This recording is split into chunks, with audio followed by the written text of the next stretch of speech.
ओम गणेशाय नमः। आज हम माघ मास का 13वां अध्याय सुनेंगे, जो कि इस प्रकार है। बोलो गणेश भगवान की जय। वे कुंडल कहने लगे कि तुम्हारे वचनों से मेरा चित्त अति प्रसन्न हुआ, क्योंकि सज्जनों के वचन सदैव गंगा जल के सदृश पापों का नाश करने वाले होते हैं। उपकार करना तथा प्रिय बोलना सज्जनों का स्वभाव ही होता है, जैसे अमृत मंडल चंद्रमा को भी ठंडा कर देता है। अब कृपा करके यह भी बतलाइए कि किसी प्रकार मेरा भाई भी नरक से उसका उद्धार हो सके। तब दूत कुछ देर ज्ञान दृष्टि से विचार कर मित्रता रूपी रस्से से बंधा हुआ बोला कि हे वैश्य, यदि तुम अपने भाई के लिए स्वर्ग की कामना करते हो तो जल्द ही अपने 8 जन्म के पुण्य फल को उसके निमित्त अर्पण कर दो। तब विकुंडल ने कहा कि हे दूत, वह पुण्य क्या है और मैंने कौन से जन्म में और कौन सा पुण्य किया है, सो सब बतलाइए, फिर मैं अपना पुण्य अपने भाई को दे दूंगा। दूत कहने लगे कि हे वैश्य, सुनो, मैं तुम्हारे पुण्य की सब कथा कहता हूँ। पूर्व समय में मधुवन में शाल्की नाम का एक ऋषि था।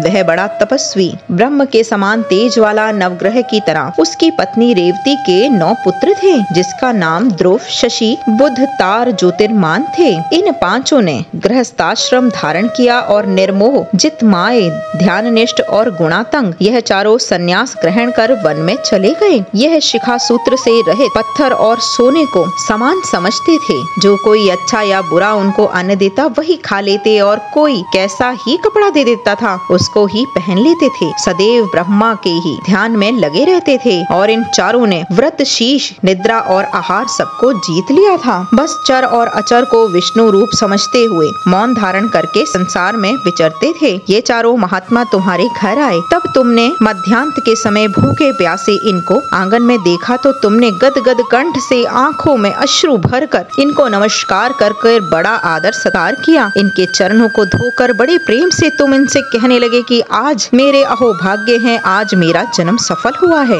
मुझ पर भगवान प्रसन्न हुए, मैं सनाथ हुआ। मेरे माता पिता, पत्नी, पुत्र, गौ आदि सभी धन्य हैं, जो आज आप हरि के सदृश आपके दर्शन किए। सो हे वैश्य, इस प्रकार तुमने श्रद्धा से उनका पूजन किया और चरण धोकर जल को मस्तक से लगाया। फिर विधि पूर्वक पूजन करके तुमने इन सन्यासियों को भोजन करवाया। इन सन्यासियों ने भोजन करके रात को तुम्हारे घर में विश्राम किया और ब्रह्मा के ध्यान में लीन हो गए। इन सन्यासियों के सत्कार से जो पुण्य तुमको मिला, सो मैं भी कहने में असमर्थ हूँ, क्योंकि सब भूतों में प्राणी श्रेष्ठ है। प्राणियों में बुद्धि वाला, बुद्धि वालों में भी मनुष्य, मनुष्यों में ब्राह्मण, विद्वानों में पुण्यात्मा और पुण्यात्माओं में भी ब्रह्म ज्ञानी श्रेष्ठ है। ऐसे ही संगति से बड़े बड़े पाप नष्ट हो जाते हैं। यह पुण्य तुमने अपने 8वें जन्म में किए थे। सो यदि तुम अपने भाई को नरक से मुक्ति कराना चाहते हो तो ये पुण्य अपने भाई को दे दो। सो दूत के ऐसा वचन सुनकर उसने प्रसन्न चित्त से अपना पुण्य अपने बड़े भाई कुंडल को दे दिया, और वह नरक से मुक्त हो गया और दोनों भाई देवताओं से पूजित किए गए। तब दूत अपने स्थान को चला गया। इस प्रकार वैश्य के पुत्र विकुंडल ने अपना पुण्य देकर अपने भाई को नरक की यात्राओं से छुड़वाया।